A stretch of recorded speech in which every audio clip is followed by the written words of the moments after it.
Hello friend, स्वागत है आपका अपने इस चैनल पर जिसका नाम है स्पेशल विद बैचलर। दोस्तों, स्पेशल एजुकेशन से जुड़ी किसी भी जानकारी को हमारे यूट्यूब चैनल के द्वारा आप सभी तक पहुंचाया जाता है। और इसी कड़ी को आगे बढ़ाते हुए हम पिछले साल का जो प्रीवियस ईयर का क्वेश्चन पेपर आया था, इंट्रोडक्शन टू डिसेबिलिटी एचआई के लिए और आईडी के लिए और वीआई के लिए, जो कॉमन पेपर जो सभी के लिए यूजफुल हो सकता है, तो आपको इस पेपर का थोड़े क्वेश्चन देखने पड़ेंगे और उन क्वेश्चन से थोड़ा आपको आइडिया लगेगा कि क्वेश्चन किस टाइप के पूछे जा सकते हैं, क्वेश्चन का लेवल क्या हो सकता है। तो यहाँ से आपको काफ़ी क्वेश्चन आपके एग्जाम में मदद कर सकते हैं। तो आप यहाँ पे देख सकते हैं, हमारा ये पेपर है इंट्रोडक्शन टू डिसेबिलिटी, जो लास्ट में हुआ था।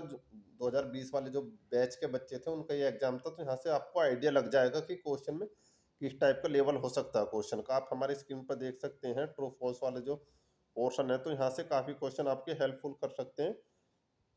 यहाँ पे फुल फॉर्म पूछी गई है ICIDH की। इसकी फुल फॉर्म के बारे में पूछा गया कि इसने क्या डेफिनेशन दी थी डिसेबिलिटी इम्पेयरमेंट के बारे में। तो आप ये देख सकते हैं कि फुल फॉर्म काफ़ी आ सकती है जो आपसे पूछी जाएगी। उसके बाद the head quarter of AYJ, इसका हेड क्वार्टर जो है वो इनके अकॉर्डिंग लिख रहा है कि दिल्ली में है। तो ये बात सही है या गलत है? जबकि AYJ का हेड ऑफिस बॉम्बे में है।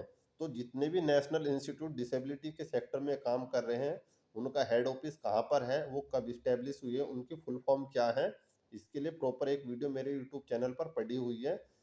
जब वहाँ पे है तो वहाँ से आप देख सकते हैं, तो वहाँ से आपको आइडिया लग जाएगा।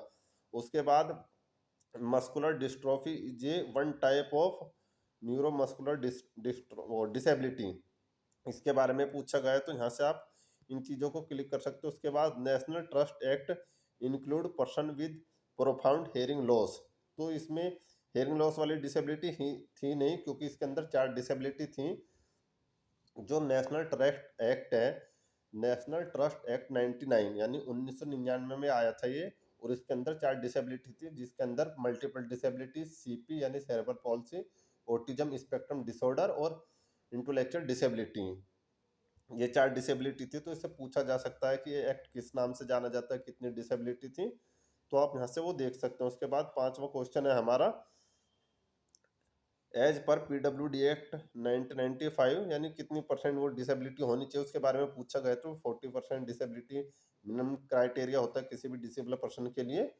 तो यहाँ से आपको ये आइडिया लग जाएगा। उसके बाद जो शॉर्ट क्वेश्चन है हमारे, इनको ये जो क्वेश्चन है 5 नंबर के, लेकिन इसमें से 3 नंबर के क्वेश्चन काफ़ी यहाँ पे हो जाएंगे। इंग्लिश वाला पेपर है, इंग्लिश वाले बच्चे देख लीजिए।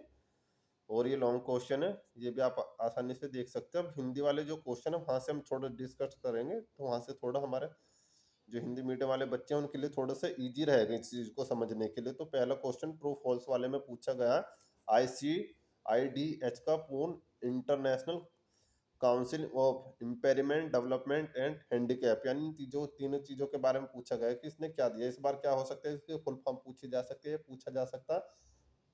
कब आया? तो 1981 में ये आया था, उसके नाम से ही जाना जाता है। उसके बाद AYJ का जो हेड ऑफिस है वो कहाँ पर है, वो बॉम्बे में है। मस्कुलर डिस्ट्रॉफी का मैंने पीछे बता दिया, नेशनल ट्रस्ट एक्ट में HI की कोई डिसेबिलिटी नहीं थी।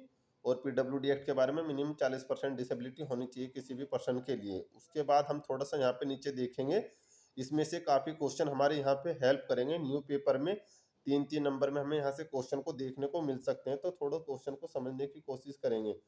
विकलांगता की समझ में हुआ ऐतिहासिक विकास, यानी जो डिसेबिलिटी के फील्ड में जो भी हिस्टोरिकल चेंजेज आए उसके बारे में पूछा गया कि पहले विकलांग बच्चों को कैसे समझा जाता था, फिर धीरे धीरे उनके लिए अधिकार बनाए गए और उसमें क्या क्या चेंज किया गया। उसके बाद ऑटिज्म स्पेक्ट्रम डिसऑर्डर की विशेषताएं क्या है, यानी जो ASD वाले बच्चे उनकी विशेषताएं क्या हैं और ASD के टाइप्स कितने हैं, इसके बारे में यहाँ पे आपको पूछा गया। उसके बाद लोकोमोटर अक्षमता वाले बच्चों की शैक्षिक आवश्यकता, यानी जो फिजिकल रूप से बच्चे डिसेबल है, लोकोमोटर डिसेबिलिटी, उनकी एजुकेशनल नीड कौन कौन सी हैं, उसके बारे में यहाँ पे पूछा गया।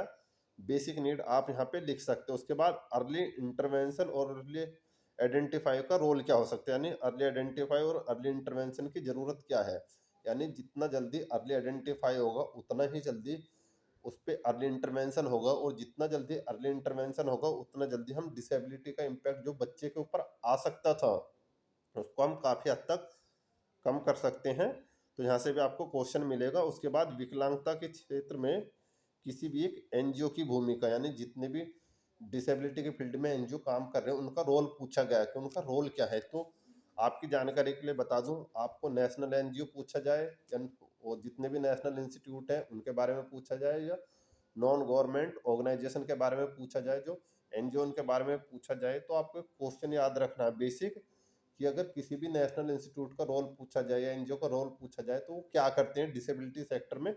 तो मैं आपको यहाँ पे थोड़ा बताने की कोशिश करूंगा। जितने भी नेशनल इंस्टीट्यूट हैं वो मैन पावर डेवलप कराते हैं। मैन हेडिंग लिखनी है आपको, मैन पावर डेवलप कराते हैं। मैन पावर डेवलप कैसे कराते हो, डी एड बी एड इस एम एड लेवल के कोर्स कंडक्ट करा करके अपने फील्ड में रिसर्च करते हैं, वोकेशनल ट्रेनिंग कराते हैं, प्लेसमेंट कराते हैं, अर्ली इंटरवेंशन कराते हैं, और बहुत सारे काम है। लेकिन आपको 5-6 बेसिक कार्य लिखने हैं और वहां से आपको आइडिया लग जाएगा। उसके बाद क्वेश्चन और अच्छा है, थोड़े यहाँ पे हम समझने की कोशिश करेंगे इस चीज को।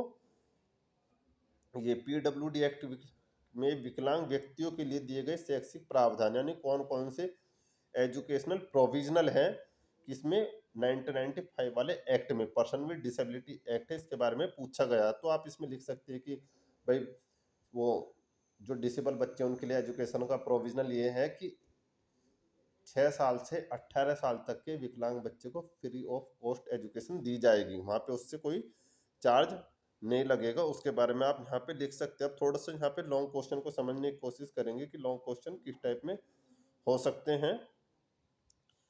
ICIDH और ICF को स्पष्ट कीजिए, यानी जितने भी नेशनल और इंटरनेशनल लेवल पे ऑर्गेनाइजेशन काम कर रहे हैं उनके बारे में पूछ सकते हैं। आप विकलांगता के होने में कैसे रोकेंगे, यानी जो डिसेबिलिटी की रोकथाम है उसको कैसे आप रोक सकते हैं, कैसे आप डिसेबिलिटी को दूर कर सकते हैं। तो डिसेबिलिटी की रोकथाम के लिए हम बेसिकली अवेयरनेस चला सकते हैं, वर्कशॉप लगा सकते हैं, लोगों को जागरूक करेंगे, अलग अलग कैंप लगा करके CBR के थ्रू लोगों को जागरूक करेंगे। उसके बाद नेक्स्ट क्वेश्चन है हमारा, आप श्रवण बाधित दृष्टिहीन बच्चों के लिए शैक्षिक गतिविधियों के, यानी जो डेफ ब्लाइंड वाला क्वेश्चन है हर साल रिपीट हो रहा, काफी लंबे टाइम से रिपीट होता है। तो डेफ ब्लाइंडनेस बच्चे के लिए अलग से एजुकेशनल नीड क्या हो सकते हैं। याद रखना बच्चा डेफ भी है और ब्लाइंड भी है, तो दोनों को ध्यान में रख के उस बच्चे की डिसेबिलिटी के बारे में आपको लिखना पड़ेगा। उसके बाद अर्ली इंटरवेंशन क्या है, और शीघ्र हस्तक्षेप में गृह आधारित यानी होम बेस्ड और सेंटर आधारित यानी केंद्र आधारित मॉडल को स्पष्ट कीजिए, यानी अर्ली इंटरवेंशन क्या है और होम बेस्ड और सेंटर आधारित इंटरवेंशन क्या है, इसके बारे में आपको लिखना पड़ेगा। तो इंटरवेंशन बेसिकली जितनी जल्दी आप उस चीज़ की पहचान करेंगे उतना जल्दी आप उस पर काम करेंगे। आप इंटरनेट वो बोल सकते हैं इसको इंटरवेंशन। और गृह आधारित यानी एक होम बेस्ड एजुकेशन प्रोग्राम है जिसमें घर पे जाके बच्चे के और अलग अलग टीचर अलग अलग डे पे जाता है और बच्चे के साथ काम करता है उसके नीड के अकॉर्डिंग। और ऐसी सेंटर, यहाँ पे पेरेंट्स को सेंटर पे आना होता है और वहाँ पे बच्चे के साथ काम किया जाता है। उसके बाद नेक्स्ट क्वेश्चन है आपका, श्रवण बाधित यानी HIV बच्चों के लिए व्यक्तित्व के लिए पुनर्वास में AYJ यानी AYJ का रोल पूछा गया। मैंने पहले भी रिपीट किया था, किसी भी नेशनल इंस्टीट्यूट का रोल पूछा जाए तो आप उसमें लिख सकते हैं कि मैन पावर डेवलप कराते हैं, और वो कैसे डेवलप कराते हैं अपने वहाँ पे विभिन्न प्रकार के कोर्स चला करके। उसके बाद वो अपने फील्ड में रिसर्च करते हैं, अर्ली इंटरवेंशन कराते हैं, साइकोलॉजिकल असेसमेंट कराते हैं, स्पीच थेरेपी देते हैं, वोकेशनल ट्रेनिंग देते हैं। तो इन सारी चीज़ों के बारे में आप वहाँ पे लिख सकते हैं। और इस पूरे पेपर में आपको कहीं पे भी डाउट है तो आप कमेंट छोड़ सकते हैं, वहाँ से मैं आपको रिप्लाई करने की कोशिश करूँगा। जय हिंद, धन्यवाद।